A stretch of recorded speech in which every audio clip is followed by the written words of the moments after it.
If, despite everything, one really wishes to exit his egoistic world and enter Jerusalem of above, what can he do? He must search for the gate that will lead him into the city.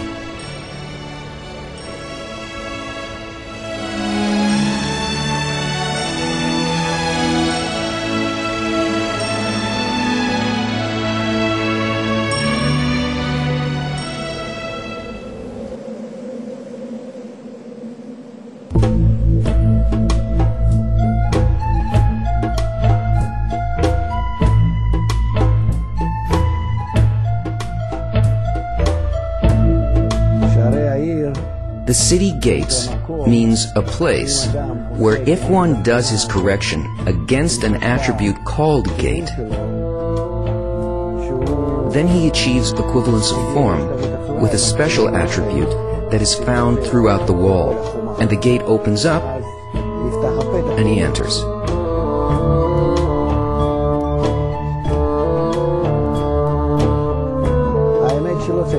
The truth is, there should be no gate, but a wall. I reach the wall, which is a condition that if I fulfill it, the entry opens up and I pass through.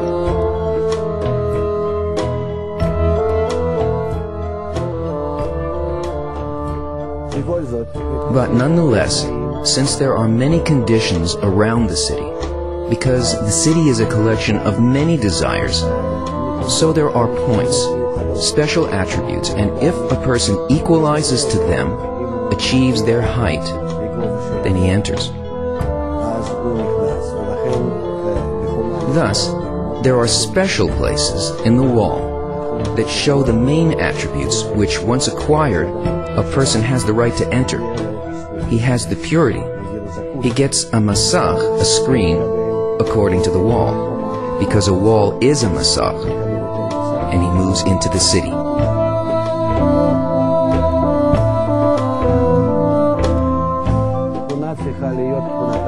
The attribute must be the attribute of bestowal, the attribute of giving. Inside the city, bestowal is in complete control, and outside the city, the attribute is of receiving, egoism. So in order to pass through the wall, a person has to take this leap, an inner change of his heart from egoism to altruism.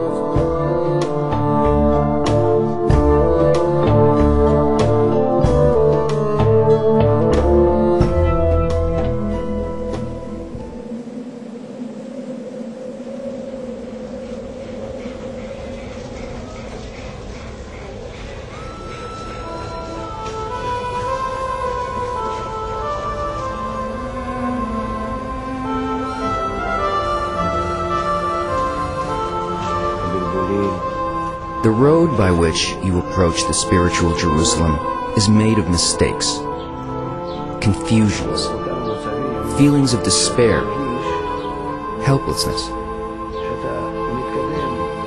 These are all states where you feel that you advance and then leave, and still you are going through it, becoming corrected. This is what is called approaching and nearing Jerusalem.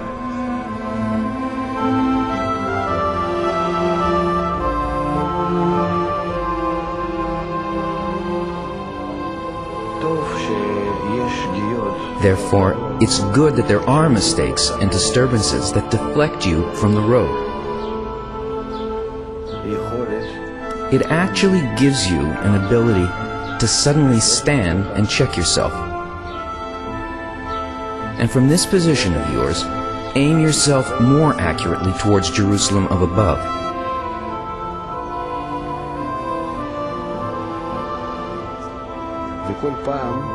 Each time, Jerusalem looks different to you. And your states are different.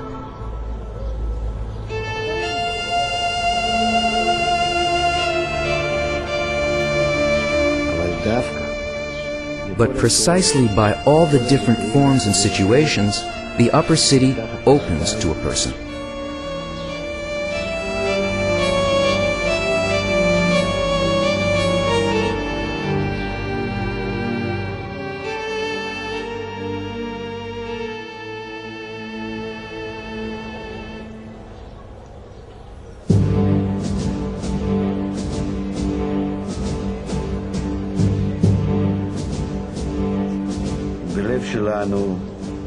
Today, there is a ruin in our heart.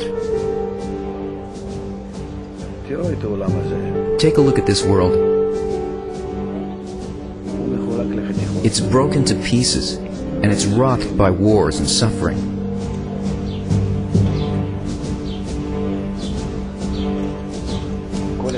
Every individual in this world is like a cancerous cell, living only for itself, consuming others. It's the same with Jerusalem. We're tearing it to pieces.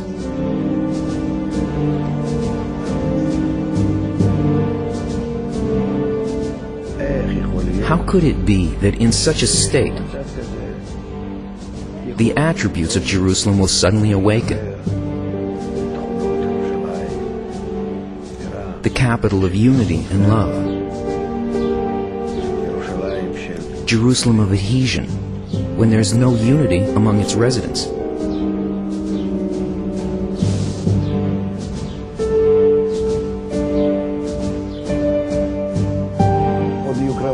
There will be great battles over Jerusalem in the future, and especially the spiritual battles.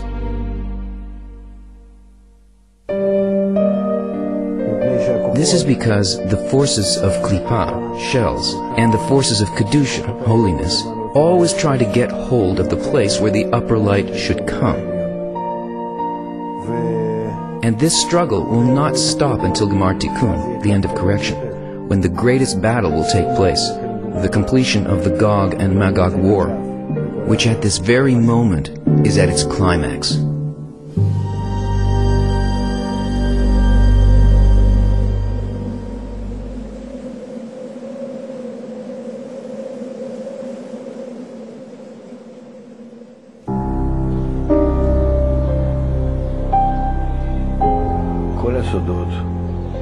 The name Jerusalem holds all the secrets.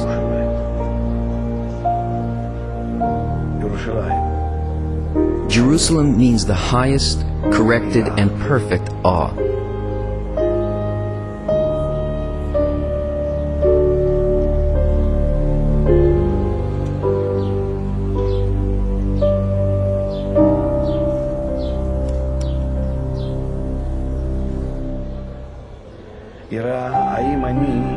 The awe of whether I'm corrected to the extent, to the height, where I am afraid of whether I will be able to give all my love to the others.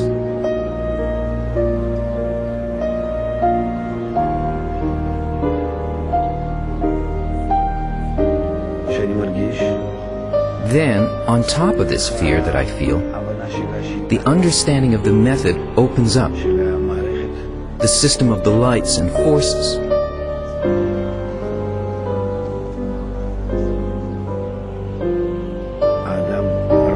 And then one sees the forces of Mashiach, from the word limshoch, to draw. Drawing him from egoism to altruism, from hate to love, from Jerusalem below to Jerusalem above, to the temple.